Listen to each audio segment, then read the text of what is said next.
Amigos, bienvenidos al programa de viajes y turismo de Radio Marca. Comienza Paralelo 20.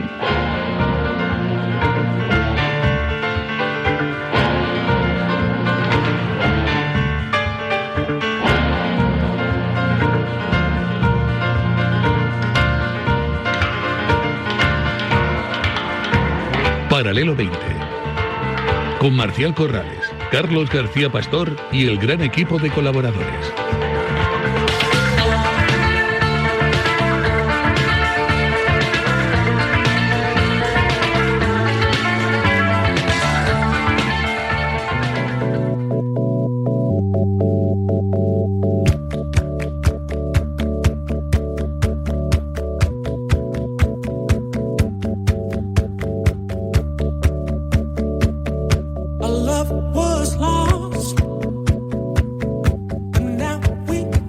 Muy buenos días, muy bienvenidos amigos y fieles oyentes del Paralelo 20. Como decimos siempre, feliz domingo para todos.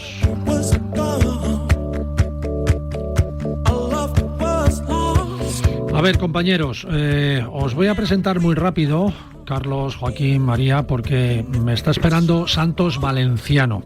Y no sé si podremos hacer o no una conexión con el montañero Carlos Soria y su equipo, o creo que vamos a hablar con Luismi López Soriano, a los que todos conocéis muy bien, porque yo creo que somos el programa que más sigue y está atento a todo lo que hace el gran montañero Carlos Soria y a todo su equipo, y que ahora están nada más y nada menos que en Nepal. Y ya sabéis la que tienen allí organizada, ¿no? Allí en Nepal, con las revueltas que han causado varios muertos, cientos de heridos y la dimisión incluso del primer ministro. Y que incluso nos llegan noticias de que dicen que los turistas tienen que estar en los hoteles metidos por si acaso, ¿no?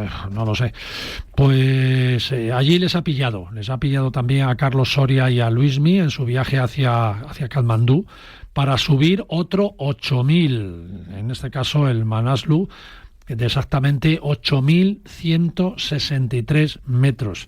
Y anoche me llamó Santos Valenciano para que conectáramos y nos contaran, si puede ser, cómo están, dónde están y qué va a pasar con toda la organización de la expedición. Así que, Carlos, bienvenido. ¿Cómo estás? Buenos días, bien, pues venga, adelante. La actualidad manda, hombre, ¿vale? Por supuesto. Pero bueno, con ganas de escuchar tu sección de deporte y turismo con esa modalidad que se llama Scalering. Después hay tiempo. O Tower Running. Scalering, yo creo que se le ha inventado el nombre aquí, Carlos. Efectivamente. Joaquín del Pastor, sí. Joaquín del Palacio. ¿Qué tal? ¿Ves? Pues es que esto de estar aquí y Joaquín, atento. geógrafo. Hoy hablaremos de Alexander von Humboldt, que es uno de los grandes padres de la geografía. El padre de la geografía, sí, ¿no? Casi sí. Él y Karl Ritter. ¿Alemán o prusiano, no? Alemán, bueno, claro, era Prusia entonces. Sí, en claro. Berlín nació, un Berlín muy diferente, y veremos cositas. Descubrió un montón de cosas, ¿eh? Hombre, una maravilla de hombre. María Jiménez La Torre, hoy nos vas a desvelar la diferencia, ojo, amigos, entre un cachopo y una milanesa, porque, no sé... Y un cordon bleu, que tenemos un francés aquí. Es como lo mismo todo, ¿no? No es lo mismo. No son filetes empanados. No. Esos son los de la excursión. Que no tienen. Mira, habrá que preguntarle a Carlos Soria. El cachopo es un filete empanado. No es un filete empanado. Y te oye cualquier asturiano y te corta el cuello. Vamos. Y luego te faltan los San Jacobos. Le preguntamos Y luego San Jacob. Le preguntamos a Carlos Soria si lleva filetes empanados para su excursión. Bueno, Alberto del Prado nos ha mandado un audio también con sus planes para que comamos muy bien en un par de restaurantes aquí en Madrid, a que no sabéis cuál es. Pues no caigo. Arrocería. Da gusto. Vamos a conectar con Santos Valencianos a ver qué nos cuenta Carlos Soria. Luismi, creo que está Luismi al teléfono desde Nepal, amigos. Estamos conectando con Nepal. Vamos allá.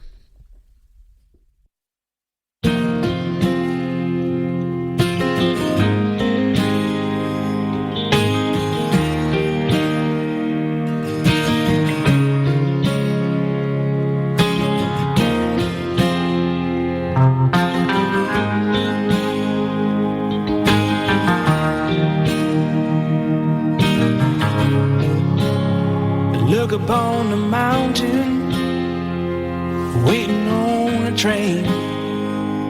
Maybe I know what's wrong, and it's still happening again. Este que está sonando es nada más y nada menos que Joe Bonamassa. Total nada. Joe Bonamassa. ¿Cómo Nuevo suena? genio de la Fíjate música. cómo suena. Mira cómo suena, mira. Learning from my abilities.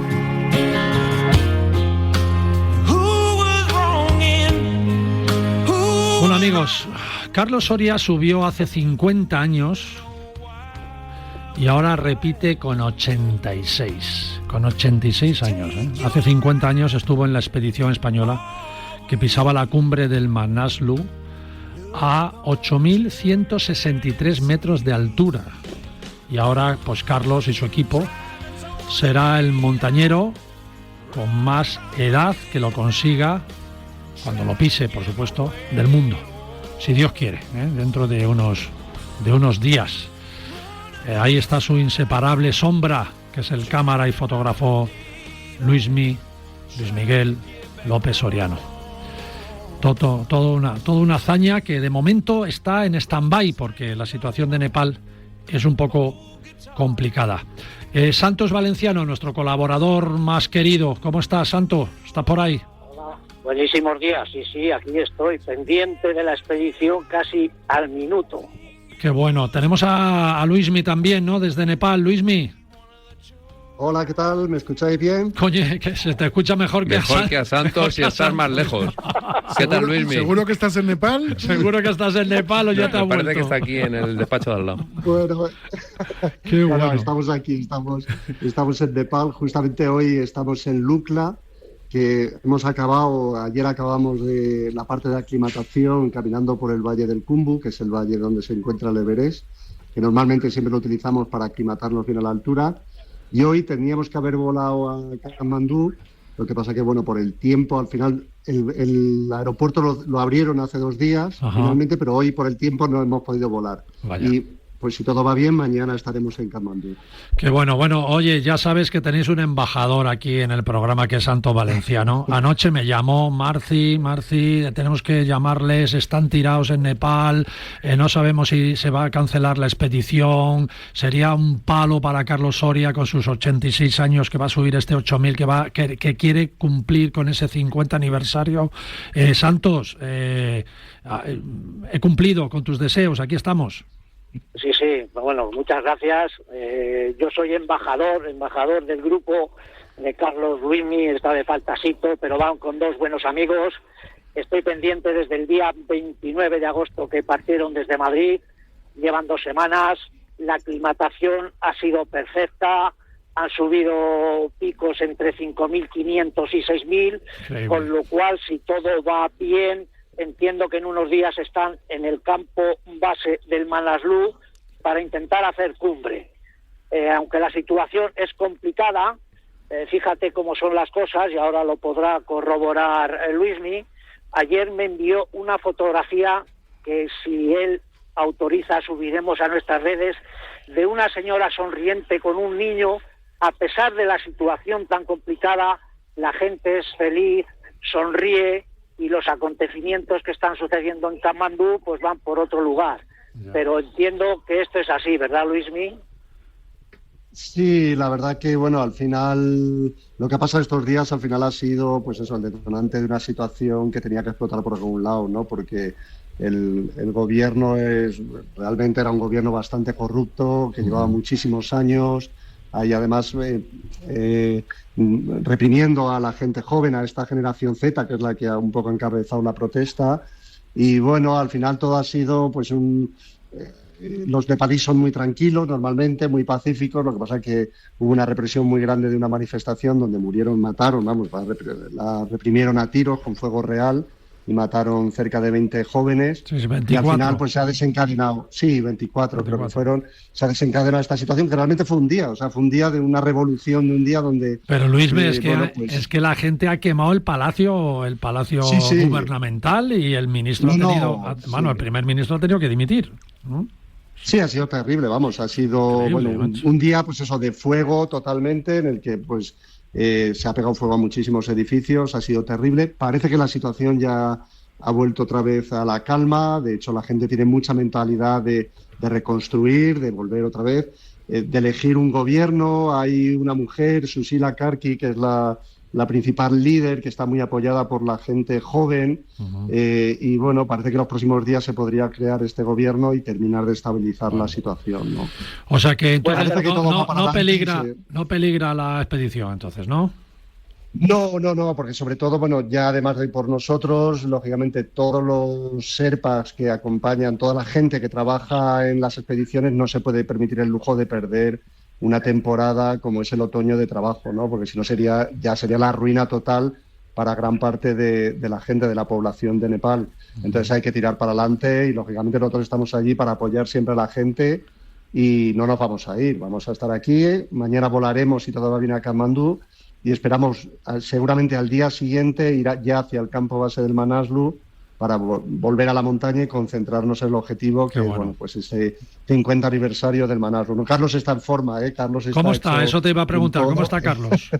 Está hecho un toro, hemos estado caminando pues casi 2 semanas por el Valle del Kumbu, como decía Santos, subiendo cotas de cerca de 6.000 metros, y no para, o sea, aquí la gente alucinaba. Es sobrehumano, porque hay que recordar que aquí lo contamos y hemos tenido a Sito, te hemos tenido a ti, de ese terrible accidente que tuvo en el Dhaulagiri, que, bueno, a ver, ya hay que decirlo así con toda la crudeza, estuvo a punto de morir Carlos Soria, sí. Pero porque se partió una pierna a más de 7.000 metros y eso es imposible el rescate, y Sito ahí pues se portó como un héroe, tú también desde aquí, desde España, y eso, si lo queréis, amigos, ir a la hemeroteca de Paralelo 20 y ver la entrevista, que nos emocionamos todos con todo lo que contaron. Es más, el libro de Sito lo leyó mi mujer y yo la vi llorando, o sea, increíble, espectacular. Y así todo, espera, Santos, y así todo, con 86 años recuperado de su pierna rota, va y se le ocurre empezar a subir 5.000 y 6.000 y ahora otro 8.000. Es único, increíble. Carlos, Santos, dime, amigo. Sí, no, para poner en contexto y para ver la situación que vivió Carlos hace 2 años en el Dhaulagiri, recientemente en el Pico Poveda ha habido un accidente de una montañera rusa, casi en las mismas condiciones, que se ha roto una pierna y se ha quedado allí. ¿Qué me dices? Para poner en contexto la hazaña que llevó a cabo Sito con Carlos para que esté vivo e intentando subir un 8.000. ¿Y a cuánto se rompió la rusa en la pierna? A 7.000 metros. O sea, igual que Carlos. Más o menos. Oh, sí. Creo que Luismi tienes conocimiento de este hecho, ¿verdad? Sí. No, Carlos fue cerca de 8.000 metros el accidente. Fíjate, más todavía. En la travesía, además en una zona muy complicada. Sí, le quedaban 300, 400 metros para llegar. Sí. No, fue una pena porque iban para la cumbre, pero realmente aquí está Carlos y sobre todo vuelve al Manaslu ahora y no por cabezonería ni por decir, bueno, está perfectamente en forma, está totalmente en forma, y ya te digo que estas etapas que hemos ido haciendo en el Valle del Kumbu, salíamos y no parábamos durante toda la etapa, hasta fin de etapa, no paraba casi ni para beber. Vamos, como una máquina, adelantando lógicamente a todo tipo de trekkers y gente que iban dando en el campo base del Everest y que, bueno, le veían pasar como una centella, alucinados. Oye, ¿y os han dado todos los permisos y todo? O sea, ¿tenéis todo bien? O sea, con estas revueltas no os han anulado nada ni nada, ¿no? No, nada. Está todo vamos, perfectamente preparado. El campo base está ya preparado. ¿Y el tiempo? El tiempo, bueno, hoy, por ejemplo, me he enterado de que iban a empezar a subir otros grupos que están en el Manaslu. Empezaban ya a subir hacia el campo 1, o sea que están empezando a subir ya. Buena señal. El monzón empieza a pasar. Nosotros hemos tenido un tiempo monzónico todavía en el Valle del Kumbu, que es vuestras nubes y lluvias. De hecho, está lloviendo aquí en Lukla, por eso no hemos volado. Pero este monzón ya parece que está empezando a remitir. Y bueno, un poquito llegaremos al campo base y para arriba, vamos. Además, con muchísima ilusión, con mucho ánimo y muy contentos, ¿no? Además de celebrar ese evento, ¿no?, del 50 aniversario, que es algo único. Nunca ha ocurrido en un cincuentenario de una ascensión a un 8.000, uno de los participantes volviera a intentar subir a la cumbre, ¿no? Y además se merece esa medalla de la historia, ¿no? Ser el la persona con más edad que sube un 8000, ¿no? O sea, eso es pasar a la historia de verdad, ¿eh? O sea, qué increíble. Sí, oye, Luis, la situación es la que es y vosotros la intención es llegar al campo base y en cuanto haya una oportunidad, campo 1, campo 2, campo 1, campo base y para arriba. Sí, no perder el tiempo, desde luego, porque estas casi 2 semanas que hemos estado en el Cumbu ha venido muy bien para aclimatar, la verdad que nos encontramos muy bien y no hay que perder el tiempo. Cuando lleguemos allí haremos una primera subida, lo que llaman una rotación, que subiremos a dormir un par de noches al campo 1 y un poquito más, y bajamos y descansar y estar listos para la primera oportunidad, no desperdiciarla, ir directamente a la cumbre. Y una recomendación que te voy a hacer, Luis, y yo creo que ya la sabes. No adelantes a Carlos Soria. Tú siempre detrás de él. Por supuesto. Pero ¿por qué lo dices? Para que no se caiga nadie, como le pasó. No. Explícalo tú, Luis, ni por qué. No hay que adelantar a Carlos. No quiere. Se enfada. Ese carácter competitivo yo creo que es una de las cosas que mueve el motor tan fuerte. Se enfada si le adelanta, se enfada. Es un chaval y se pica mucho, claro. Con 86 años es como un chaval y no consiente nada, claro, es normal.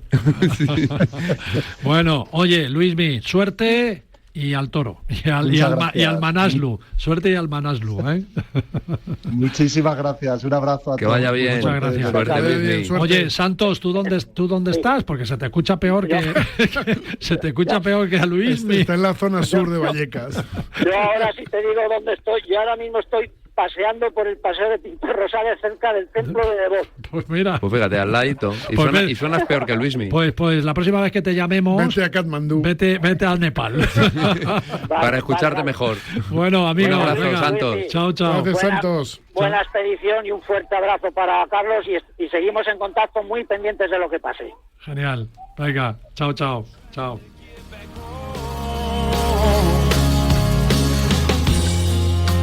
Rusty strings on my old guitar speaks volumes. Deporte y turismo con Carlos García Pastor.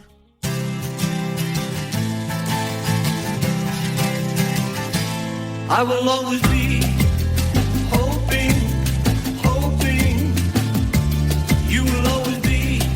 Carlos, gracias por esperar, amigo, pero yo creo que merecía la pena. Sí, ¿no? por supuesto, es importante esta posible hazaña. Claro. Además, una cosa que no he querido decir para ahí no preocupar y tal, pero que lo tenemos que tener en cuenta, que el Manaslu es una montaña con muchas avalanchas, ¿eh? O sea, hay que tener mucho cuidado, así que esperemos que... De todas formas, ¿cómo está el mundo? Está todo revolucionado. Está todo... Pero allí, fíjate, no se lo toman con parsimonia, ¿eh?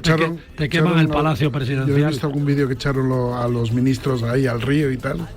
Increíble, macho. Sí. Bueno, deporte y turismo, scalering, tower running, carrera vertical, ¿cómo lo llamamos a esto? Vamos a empezar con scalering, que es como hay que llamarlo. Scalering. A mí me encanta. Es un deporte buenísimo. ¿Verdad que se llama scalering? Yo busco en internet scalering y no sale nada. Scalering es lo que hago yo por no subirme a un ascensor. Claro. Porque te quedaste en Nueva York. Exacto. Fíjate, se quedó en Nueva York. No sabes a qué altura. Macho, en la sexta. En la sexta.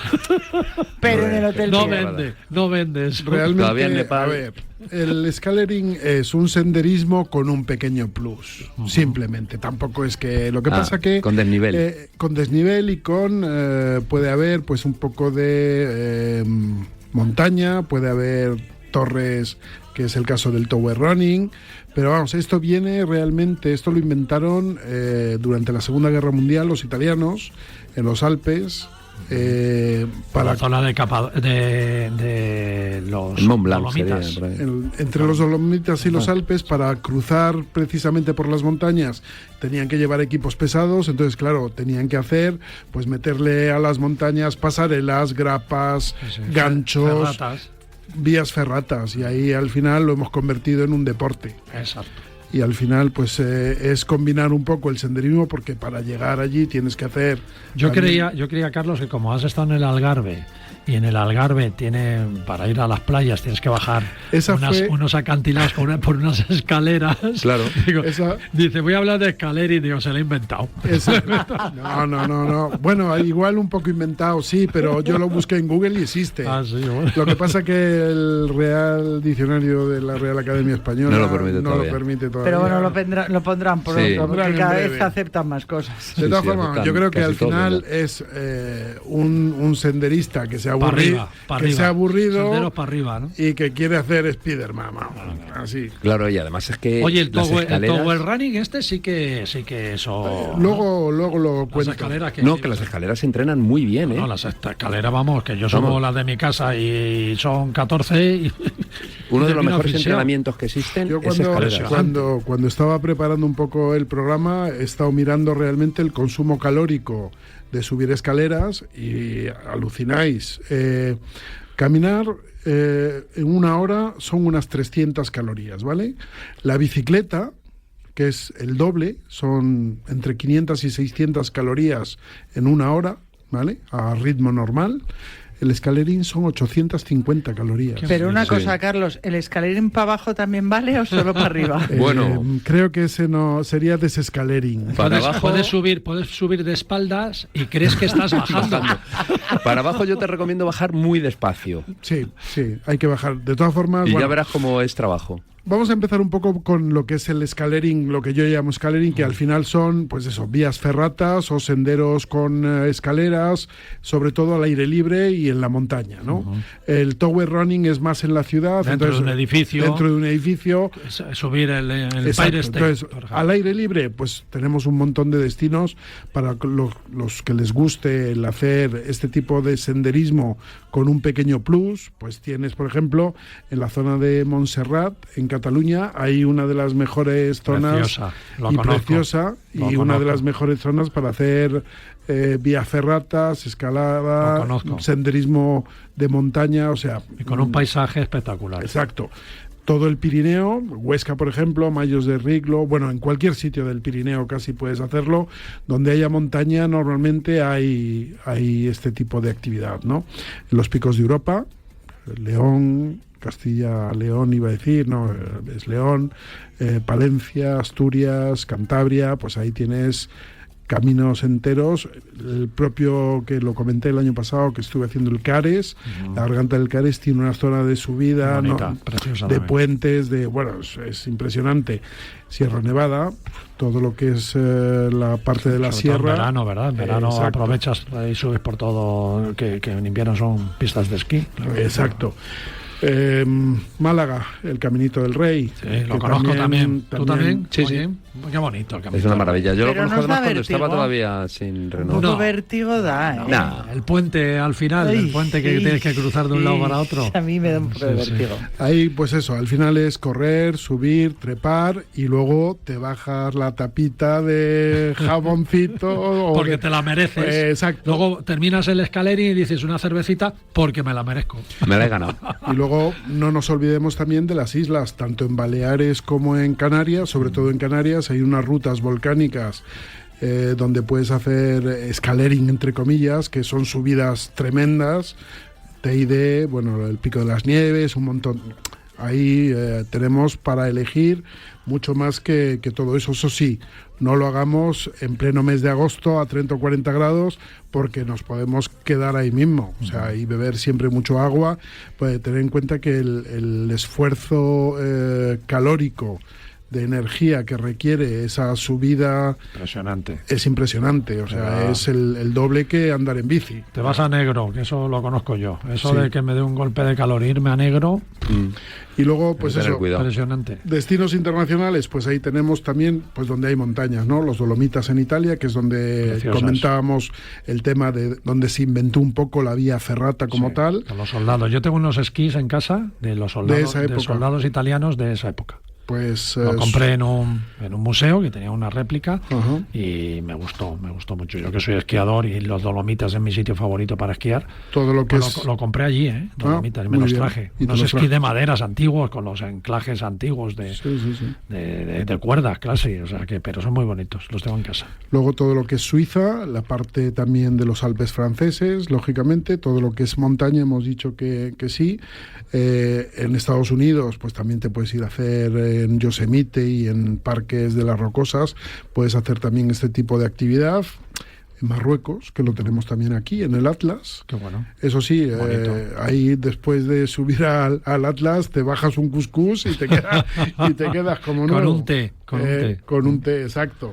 Y luego, pues eso, el Algarve, que como dije, pues el Algarve es donde me inspiré un poco para este tema, ¿no? ¿Y qué has hecho tú, Scaleri, en el Algarve? En el Algarve lo he practicado, pero eso sí, más de 3 pisos yo tenía que hacer paradita. Y luego el Tower Running, es subir, pero escaleras de un edificio. Yo creo que el Tower Running es otro apartado. Es otro apartado. Lo podemos dejar para el fin de semana si quieres. Lo podemos dejar para el próximo fin de semana. Porque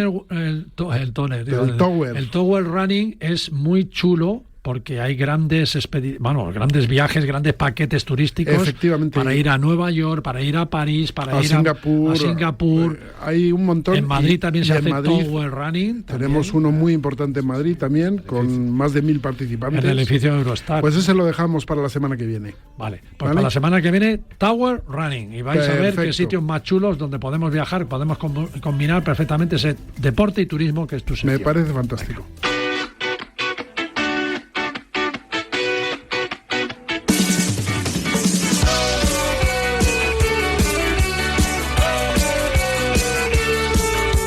Bueno, esta sintonía es inevitable. Ahí está Alberto. Inevitable, no inequívoca.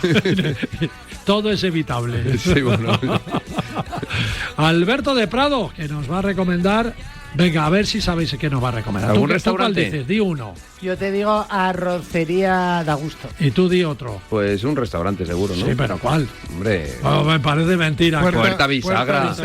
Claro. Casa Larry, seguro. Claro. Pues lo mismo nos sorprende. Viene con uno nuevo. Viene con uno nuevo. El Coronel también. Sí, el Coronel me gustaba mucho a mí. Había mucho. No la liéis. Vamos a escuchar a Alberto de Prado, venga. Buenos días, Marcial. Pues planes con Alberto. Casa Larry, ya están preparando el cocido madrileño para octubre, ¿eh? Ya queda poquito. De momento en Casa Larry en Carabanchel puedes degustar las gambas a la plancha, las zamburiñas, las croquetas caseras de pollo, la ensaladita del chef, el tataki de atún, las carnes de lomo bajo de raza Angus uruguayo, el secreto de carbón y de postre su tartita de queso. casalarry.es en Carabanchel. Y Larry te va a decir eso de ven, Arrocería da Gusto. ¡Qué gusto la Arrocería da Gusto! ¡Madre mía! Que el otro día fue un oyente nuestro de Paralelo 20, se llama Javier Suárez, que le mando un saludo de Getafe, y dijo que os ha escuchado en Paralelo 20 en Planes con Alberto. Pues eso, Arrocería da Gusto también está justamente al lado de Casa Larry. Tiene unos arroces. Arroz a banda con gambas, arroz con mel y gambas, arroz a la marinera, arroz del señoret, arroz mixto, arroz vegetariano, arroz con pulpo, arroz pollo. Bueno, arroz. Tienes que reservar en arroceriadagusto.es. Y en Puerta Bisagra. Puerta Bisagra está en Madrid, en el barrio de Vallecas. Tiene un montón de premios de la ruta del cocido, ¿eh? Un cocidaco que ya lo están preparando también porque va a despegar Ricardo pronto ya con el cocidito madrileño.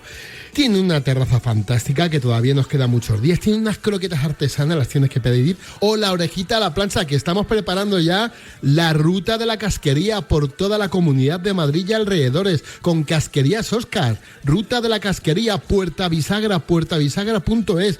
Oye, por cierto, prueba los revueltos Joselitos. Ricos en Puerta Bisagra. No te lo pierdas. puertabisagra.es. Planes con Alberto. Los mejores planes de la ciudad y de toda España.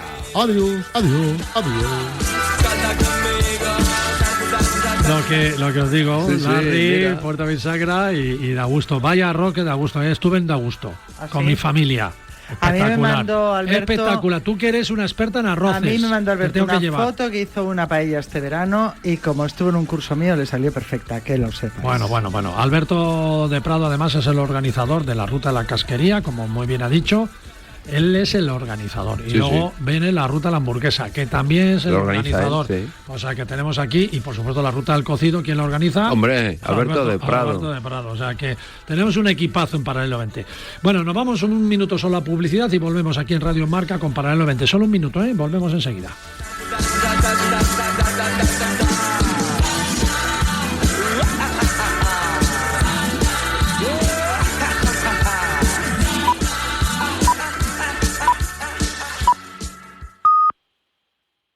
La Champions. Vuelve la Champions a Radio Marca y vuelve la Champions en marcador. Este martes, Athletic Arsenal, Real Madrid, Olympique de Marsella y Tottenham Villarreal. Vuelve la Champions a Radio Marca, vuelve la Champions a marcador. Radio Marca, la radio del deporte. Yo tengo un transistor que me llena de emoción. Me cuenta el fútbol, el baloncesto, el tenis, el golf, las motos, los coches, el atletismo. ¿Y el ciclismo? ¿El ciclismo? El badminton, la natación, la vela, el baloncesto, los rallies, la gimnasia, el esquí, el patinaje, el boxeo, la UFC, el curling, el karate, el jiu-jitsu. Radio Marca, la radio de tantos deportes que no entran en una promo. ¿Y qué hago yo con todos estos que faltan? ¡Que son un saco! Pues haz una secuela. ¿No lo hizo George Lucas? ¿O el del Señor de los Anillos? Pues también es verdad. ¿Y el de Regreso al Futuro? Sí, aunque ese se podía haber ahorrado la del oeste. Ya te digo. Un viaje diferente con Paralelo 20.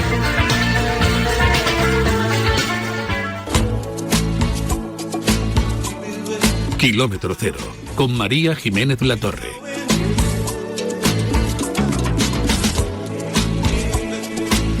Vamos a cambiar el nombre de tu sección.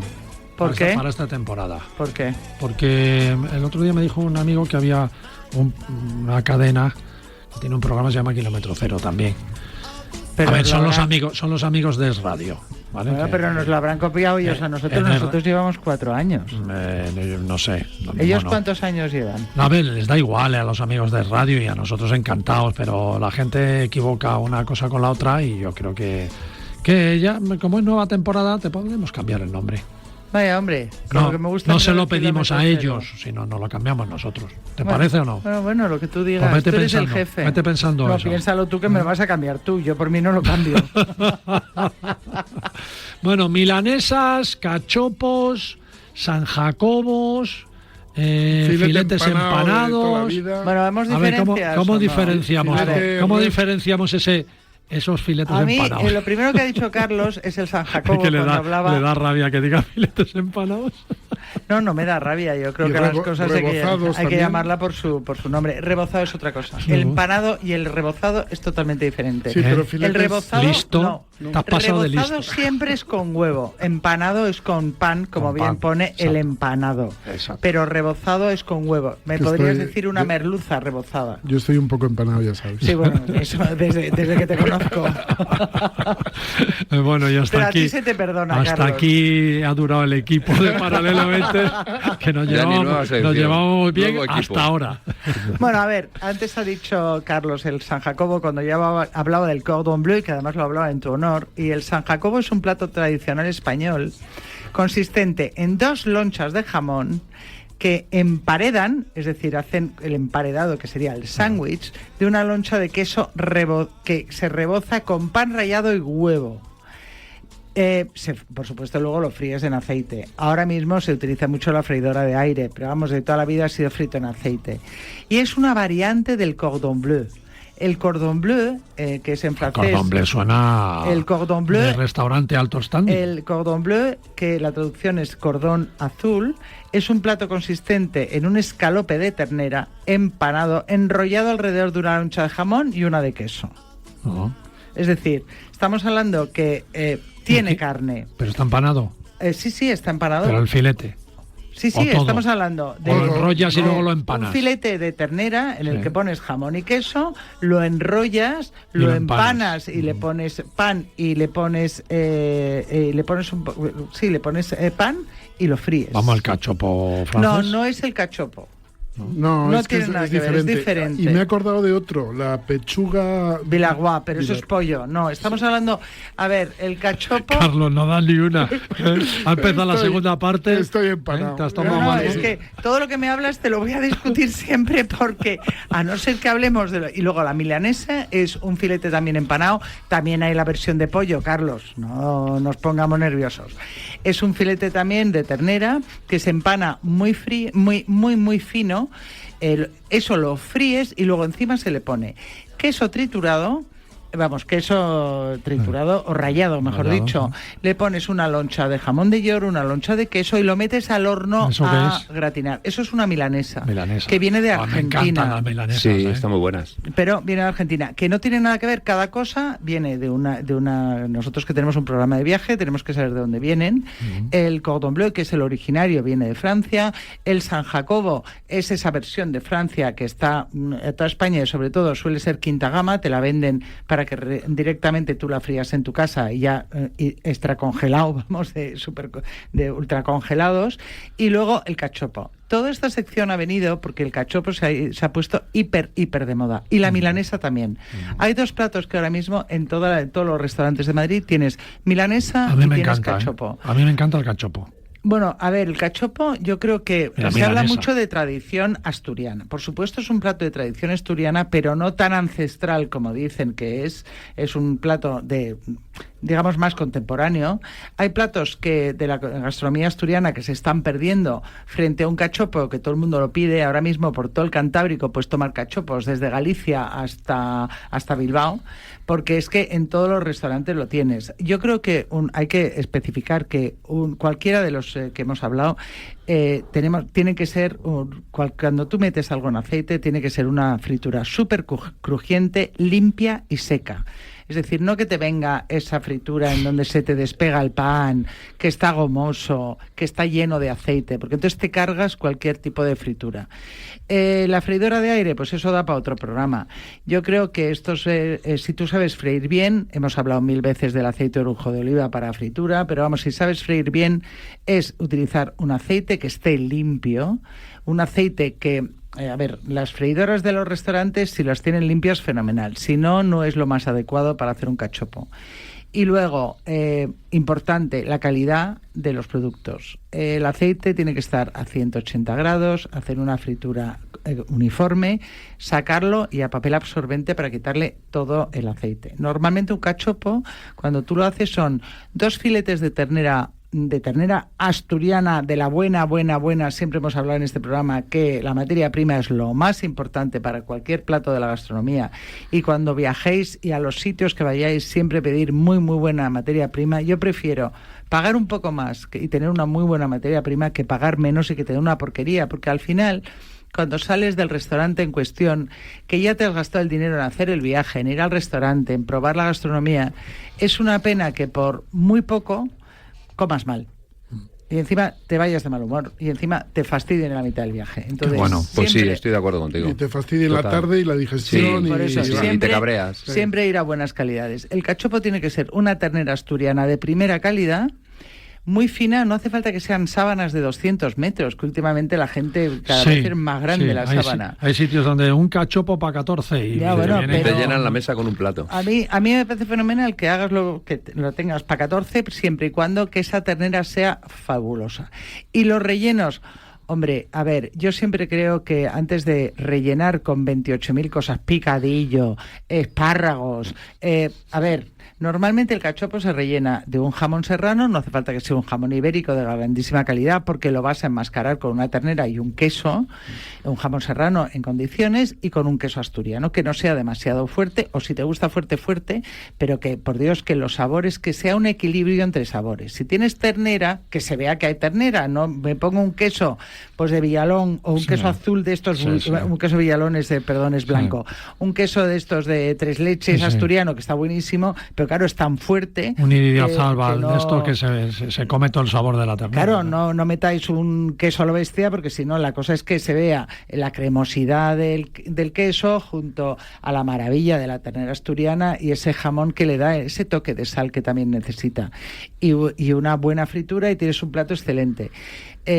Innovar, a mí las innovaciones siempre me parecen fenomenal, porque creo que en el gusto está innovar, pero siempre que no mates los sabores. Es decir, si me metes un picadillo con un sabor brutal y la carne no sabe, pues qué pena. Pues fíjate, me parece interesante esta sección, porque la verdad es que si te ponen delante un cachopo, una milanesa, un San Jacobo, un cordón bleu y tal, lo mismo te cuesta identificarles, ¿eh? Bueno, ya sabes la diferencia. Sí. Luego también están, en toda la zona de Andalucía están los flamenquines, que también es otro tipo de carne. Empanadas suelen ser normalmente, es carne de cerdo que se empana junto con jamón y demás, y hecho también rollito, tipo el cordon bleu francés, pero que son súper conocidos en la zona, pues en Córdoba, en Granada, en todas esas zonas. Yo creo que es más Córdoba, que es de los flamenquines, que también es una carne empanada. Las carnes empanadas son estupendas, y a ver, la carne no engorda, engordas tú, pero que también es carne, ¿no? Que también es carne, pero si lo empanas bien, no os creáis que por meterlo en una fritura vais a levantar muchísimas calorías.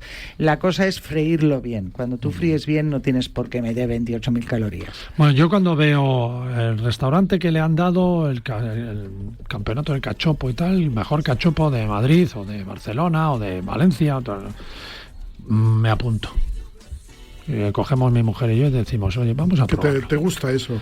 Sí, y la verdad es que yo en Madrid, que es donde vivo, te sé diferenciar, o sea, te digo los sitios donde el cachopo está espectacular, aunque no sea el cachopo ganador. Pero ¿os dais cuenta que antes el cachopo era un plato muy de la gastronomía asturiana? Porque es un plato asturiano y, por Dios, no es un filete empanado ni una milanesa, es otra cosa, es otra historia, porque estamos hablando que ahí haces el emparedado, ese sándwich con 2 filetes de ternera asturiana espectaculares, y que se ha puesto de moda en todos lados. Ya todo el mundo hace cachopo. Porque está rico, ¿eh? Sí, pues sí. Yo hace 10 o 15 años no existía prácticamente el cachopo. Pero bueno, en Asturias hay unos platos muy buenos también. Que yo la primera que le gusta el cachopo, tú has comido un cachopo en mi casa. Totalmente. El tuyo, mira, es verdad, el tuyo es de los mejores. Además, en el momento que era. Bueno, sí, pero... Eso mola más. Bueno, oye, pues muy bien, ¿no? Diferencia entre milanesa, cachopo, cordón bleu, flamenquines, pero fíjate, yo te diría que de la sección de hoy lo mejor ha sido por favor, cuando vayáis a comer a los sitios, gastaros un pelín más, pero de buena calidad, para no fastidiaros el viaje. Lo dejamos como cereza del pastel, guindita del pastel. La memoria de los sentidos, con Joaquín del Palacio.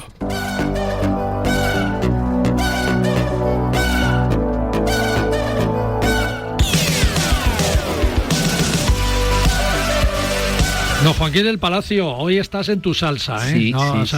Hoy estás en tu salsa porque viene a hablar del geógrafo prusiano, alemán prusiano, Humboldt, importantísimo, el padre de la geografía. Exacto, sí. Y tú eres geógrafo. Exacto, sí, señor. Amigo. Así es. Yo soy Joaquín geógrafo en algunos casos, o Joaquín del Palacio, que es mi nombre y mi apellido. Y la geografía que, bueno, ya existía, porque es verdad que Herodoto y algunos otros griegos que lo habían descubierto todo, pues estudiaban la tierra, veían, bueno, esos paisajes, los intentaban interpretar, pero claro, llegó un momento en el que aquello tenía que ser ciencia, ¿no? Y para eso apareció Alexander von Humboldt y su compañero Karl Ritter, también alemán. ¿Y por qué hablamos hoy de Alexander von Humboldt? Bueno, pues porque nació un 14 de septiembre de 1759.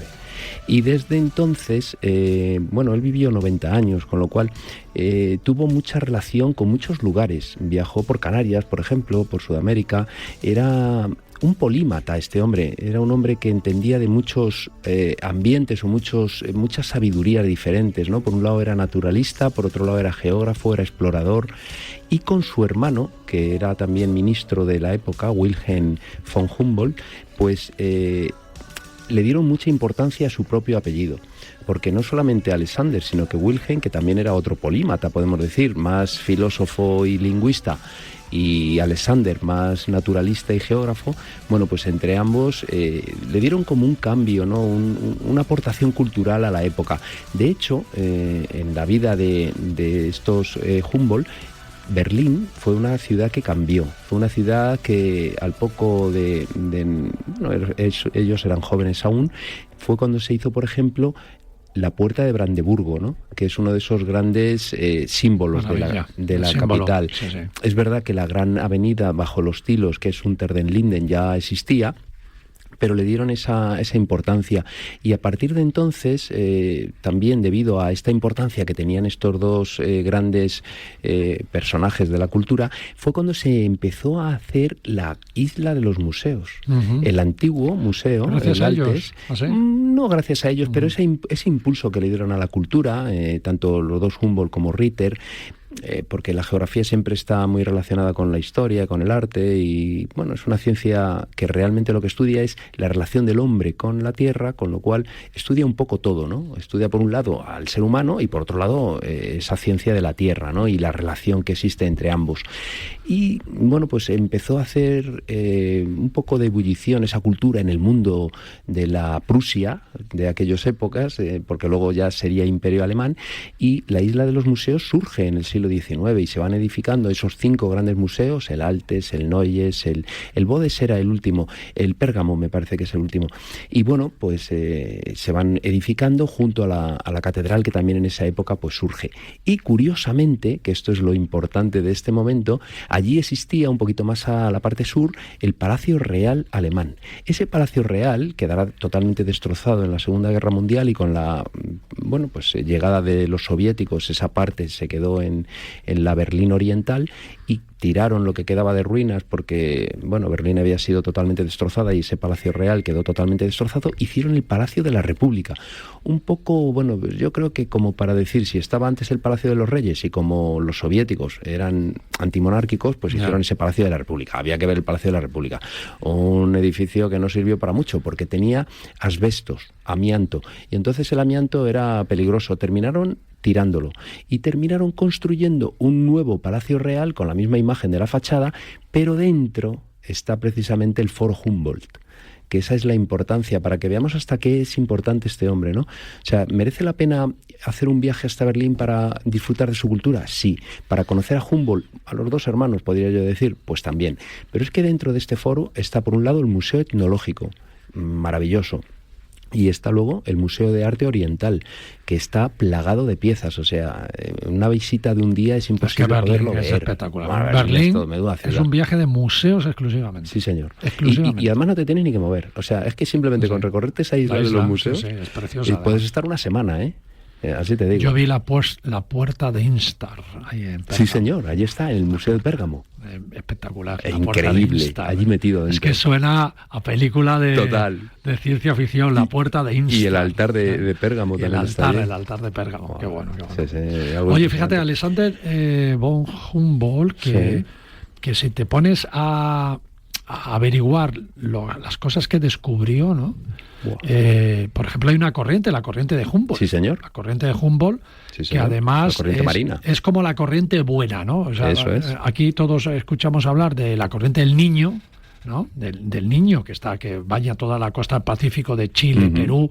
Entonces, ahí normalmente está la corriente de Humboldt, que es una corriente fría, es una corriente que da nutrientes a la fauna marina, que apaga las lluvias de toda esa zona, y de repente viene la del Niño durante una temporada, cada 2 años me parece que es, ¿no? Bueno, más o menos, no tiene ahí una fecha fijas, y viene y desplaza a la corriente de Humboldt y se queda porque es cálida y entonces tiene más poder.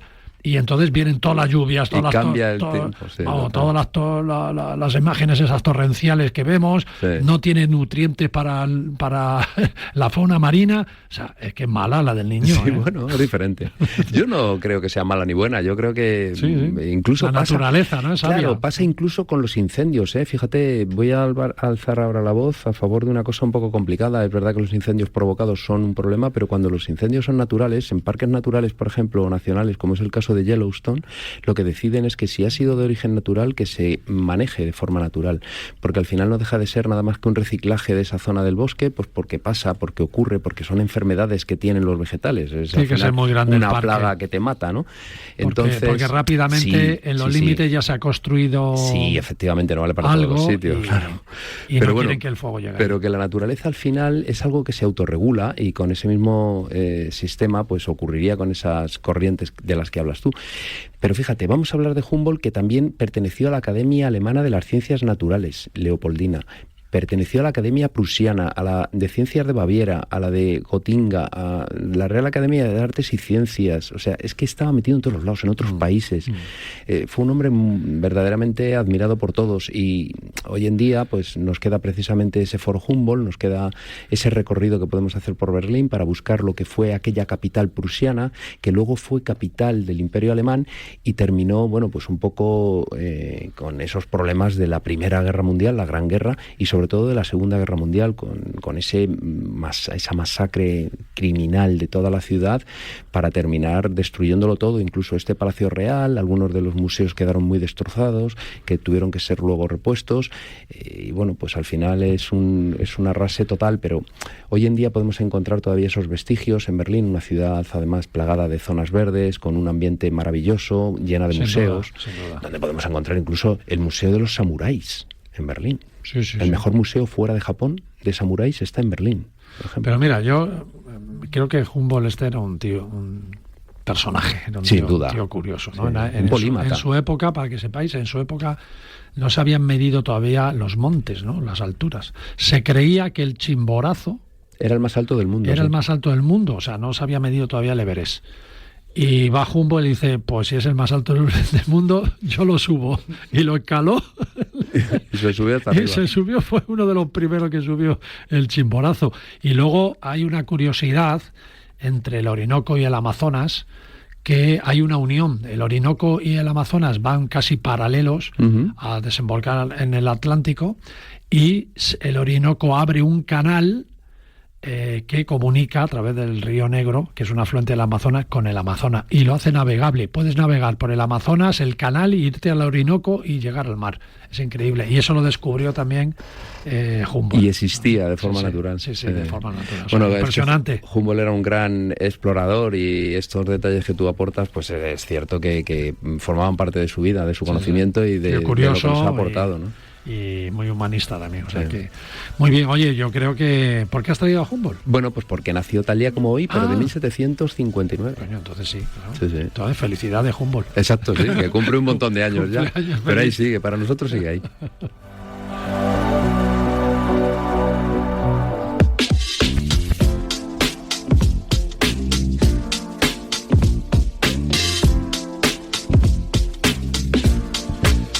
Fijaros, amigos del Paralelo 20, también vosotros, aquí equipo del programa.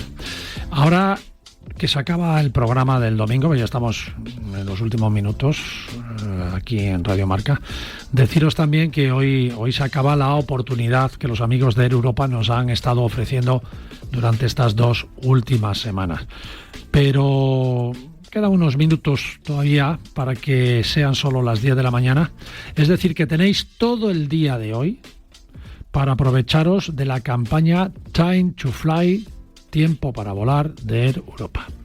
¿Y sabéis por qué os insisto? Porque podéis reservar vuelos de Air Europa desde ya mismo hasta final de año, y si también lo preferís, para fechas también del 2026. Si pensabais que el momento de viajar ya se había terminado al volver de las vacaciones, pues Air Europa te lo pone muy fácil para que hagas unas cuantas escapadas si quieres. Fíjate qué fácil, y toma buena nota porque te interesa, y os interesa también a todos los que estáis aquí. Con esta campaña Time to Fly, que te la cuento hoy y ya no la contaré más, vas a poder viajar a cualquier destino de España, incluido las Islas Canarias y Baleares, evidentemente, por tan solo desde 21 euros. 21 euros. Joaquín, ¿qué te parece? Pues baratísimo, la verdad. Carlos, ¿qué te parece? Más barato que una pizza. María Jiménez. Bueno, yo creo que es que vuelos así, pocas oportunidades. 21 euros. Es el momento. Toda la península con Baleares y Canarias. ¿Cómo os habéis quedado? Si decís que no podéis viajar, más barato que el autobús, vamos. Te lo pierdes. El Sí, que sí. diga yo no puedo viajar, se lo pierde. Y si no eres listo y rápido, te vas a perder también poder volar a cualquier ciudad de Europa donde vuele Air Europa por 25 euros. Desde 25 pues, euros elige París, Casi que Ámsterdam. prefiero Europa por 25, ¿eh? Y no queda ahí la cosa, porque te puedes ir a Estados Unidos desde 187 euros. María, te lo estás apuntando. Bueno, yo directamente. Sí, yo he entrado. Carlos, Time to fly, dice. ¿prefieres ¿no? el Caribe? Sí, pero, bueno, hombre, si hay opción, a 187. No, el Caribe, Centroamérica y Sudamérica, con Air Europa, con la campaña Time to Fly, 269 euros, desde 269. Y Sudamérica también incluida. Bueno. Como lo estás escuchando, esto es Casi Time to Fly. casi prefiero esto, ¿eh? O sea, Time to Fly de Air Europa. Pues yo Tú fíjate, con qué? el programa de ayer que hablamos de Nueva York, no sé si irme, porque 187 para Nueva York es la bomba. Es baratísimo, Desde vamos. 187, depende de las fechas, ¿eh? Tienes que buscar Sí, sí. las fechas. ¿vale? Y solo con que pongas Time to Fly en el buscador ya te sale. Sí, solo tienes que entrar en la web de aireuropa.com, Estoy entrando ahora. irte a Time to Fly y elegir el destino al que quieras volar. Así de fácil con Air Europa, y te repito, te quedan unas horas para que te decidas, porque esta campaña no la vamos a volver a repetir aquí en Radio Marca. Así que vete ahora mismo y busca Time to Fly de Air Europa.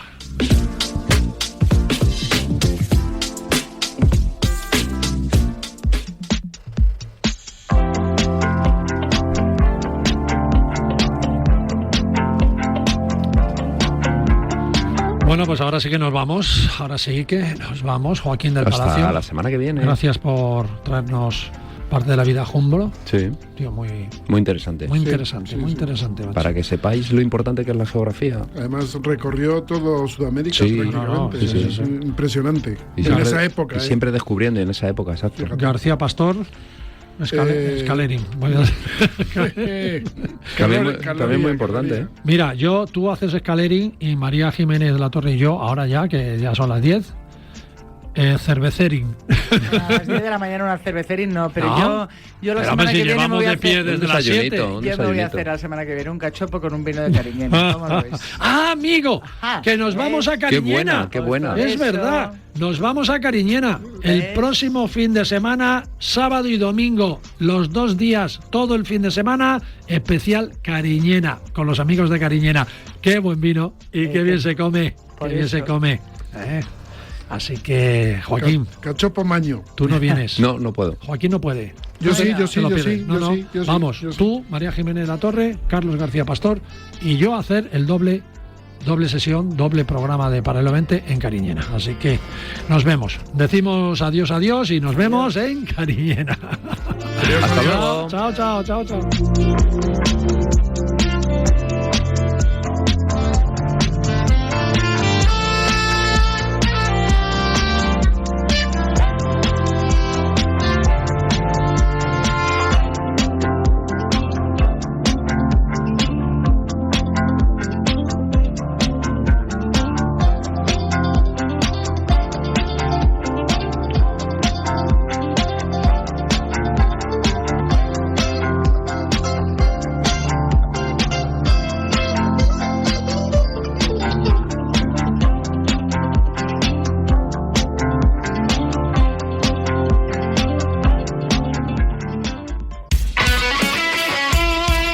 El deporte es nuestro. Radio Marca.